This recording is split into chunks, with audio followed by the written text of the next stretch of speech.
Boa noite, pessoal. Tudo bem com vocês? Então, finalzinho de feriado, né? Vamos dar sequência aí à leitura da nossa Bíblia Sagrada. Hoje a gente já vai, pessoal, para o capítulo 14 do Êxodo, certo? E aí quando o faraó volta, então, a perseguir o povo de Israel, né? Os israelitas voltam a perseguir Moisés e todo o povo que saiu com ele. Hoje tem uma palavra muito interessante que eu vou dar depois aqui para vocês, tá? Então fica até o fim do vídeo e se inscreve no canal, gente, porque é muito importante aí para o tal de algoritmo aí do YouTube, né? Porque não se inscreve, você sabe como é que acontece, né? O vídeo se torna irrelevante e não vamos deixar que a palavra de Deus se torne irrelevante, né, gente? Aqui, já aviso para vocês, não tem lacração, não tem venda de nada, não tem profetização, não é nada disso, tá? Se você está esperando isso desse canal, você não vai ver isso aqui. Aliás, eu vou falar sobre isso também, tá, gente? Então vamos lá para a leitura da nossa Bíblia. Faraó volta a perseguir Israel. Então disse o Senhor a Moisés: Dize aos filhos de Israel que retrocedam e acampem diante de Pi-Airote, entre Migdol e o mar. Acampai-vos à beira-mar, de fronte de Baal-Zefon. E assim Faraó há de pensar acerca dos filhos de Israel: eis que os israelitas estão perdidos, vagando atônitos pelo deserto. Então endurecerei novamente o coração do Faraó, e ele vos perseguirá, e serei glorificado no Faraó e em todo o seu exército, e os egípcios saberão que eu sou Yahweh. E eles assim fizeram. Sendo, pois, anunciado ao rei do Egito que o povo tinha fugido, transformou-se o coração do Faraó e de seus servos contra o povo. E eles exclamaram: Que é isso que fizemos? Deixamos os filhos de Israel, nossos escravos, fugirem de nosso serviço?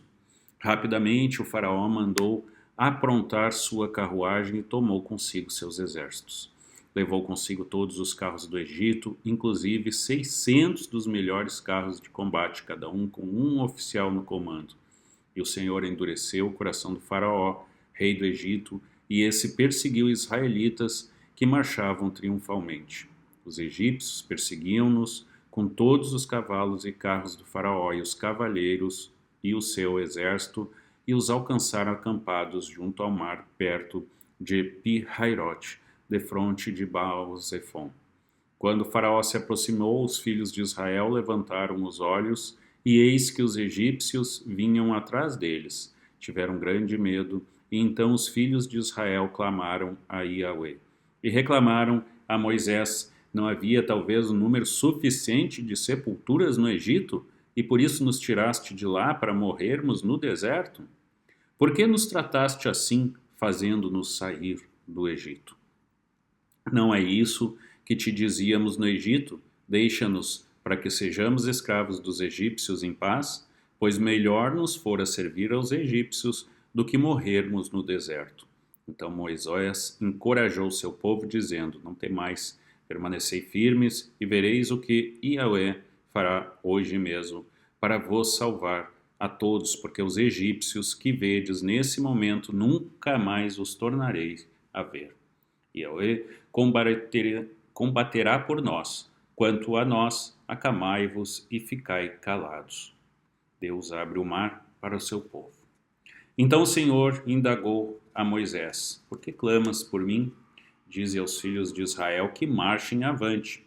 E tu, levanta o teu cajado, estende a mão sobre o mar e divide-o, para que os filhos de Israel atravessem o mar, caminhando sobre o chão seco.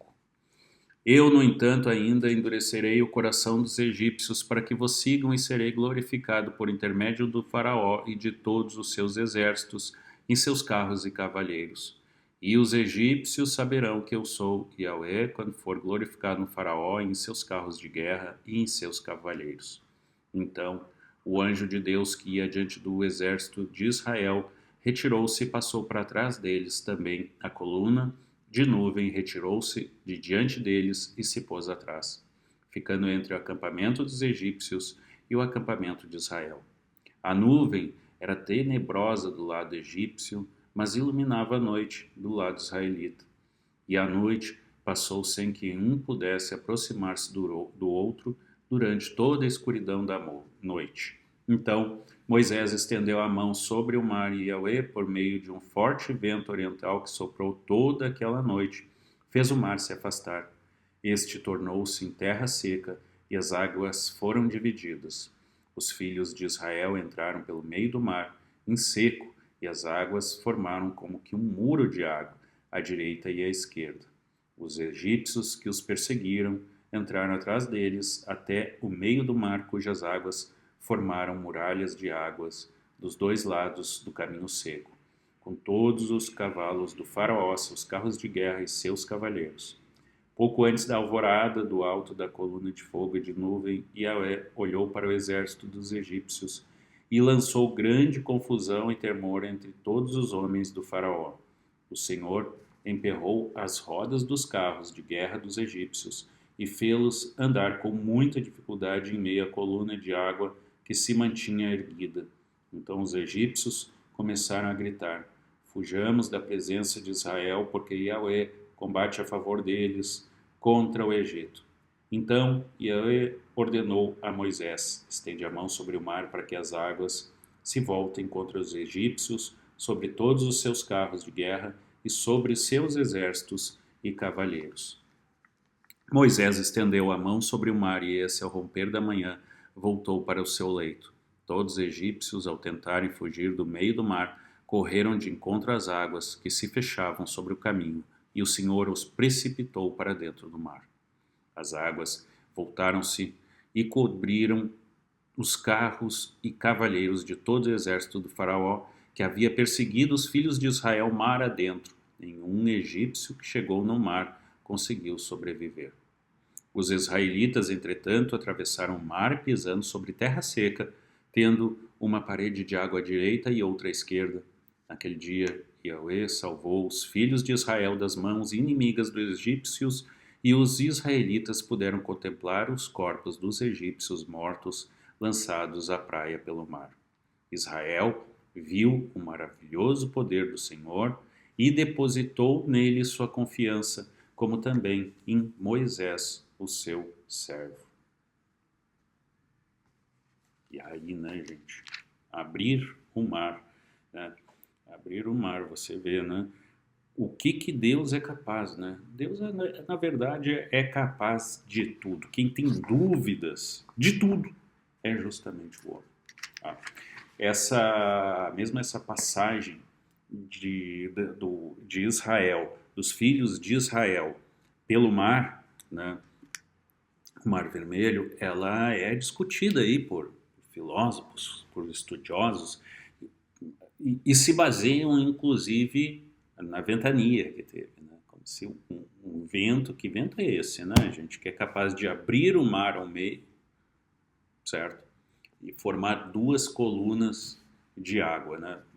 Isso seria, olha, seria mais do que um tornado, né? E se assim fosse, como é que iriam passar os israelitas por ali, no meio de um vendaval? É de uma impossibilidade total, né, gente? Então, são coisas que a ciência não explica. E mesmo na ciência, como eu já disse para vocês, mesmo na ciência a gente chega num ponto tal que só a mão de Deus que explica isso tudo. É claro que muitas pessoas aí tentam explicar de outros jeitos, tem pregadores aí que tentam explicar de outras formas, né? Mas eu quero ainda falar com vocês sobre esses pregadores, sobre esses falsos pastores, e agora tem até pastor mirim, né, gente? A que ponto nós chegamos? A que ponto a gente chegou da enganação das pessoas e elas acreditarem em tudo que aparece na frente, em vez de acreditar no que é necessário mesmo, que é Deus.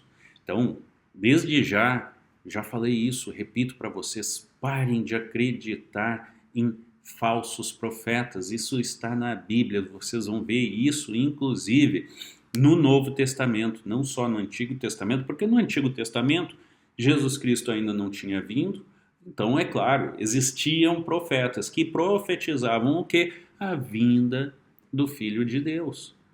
Agora, daqui para frente, do nascimento de Deus, né? De Deus, quando eu digo nascimento de Deus, nascimento do Filho de Deus, que era como Deus. Tá? Filho de Deus é como Deus.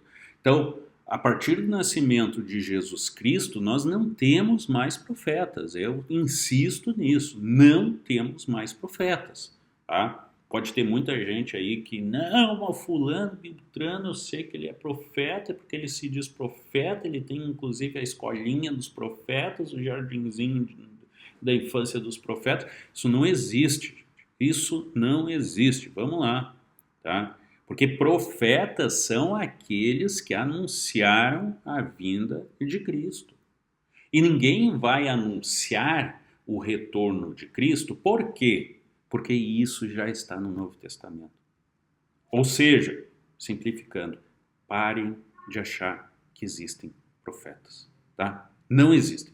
O que existe é Deus. O que existe é Deus, o que existe é Jesus Cristo. Nem eu, nem ninguém, quando eu digo ninguém, é ninguém, pode ser chamado de profeta. Eu aceito ser chamado no máximo de pregador, se não leitor, que é o que eu estou fazendo. Estou lendo a Bíblia Sagrada para vocês. Tá, gente? Então, vamos abrir os olhos aí por que está acontecendo, porque, na verdade, o que está acontecendo, vocês sabem, né? São os vendilhões do tempo. São pessoas vendendo a fé. E isso é inaceitável. Isso nem eu nem você devemos aceitar. Tá bem? Gente, nos vemos então amanhã, sexta-feira, né, às 7 da manhã. Lembrando que eu estou sempre aqui com vocês, 7 da manhã e 7 da noite. Então se inscreve no canal, que aqui eu não vendo nada, tá? Se está procurando canal de vendas, aí é no outro lá do Pastor XYZ. Aqui não. Aqui é a palavra de Deus. Isso aí, Deus abençoe a todos vocês e até amanhã.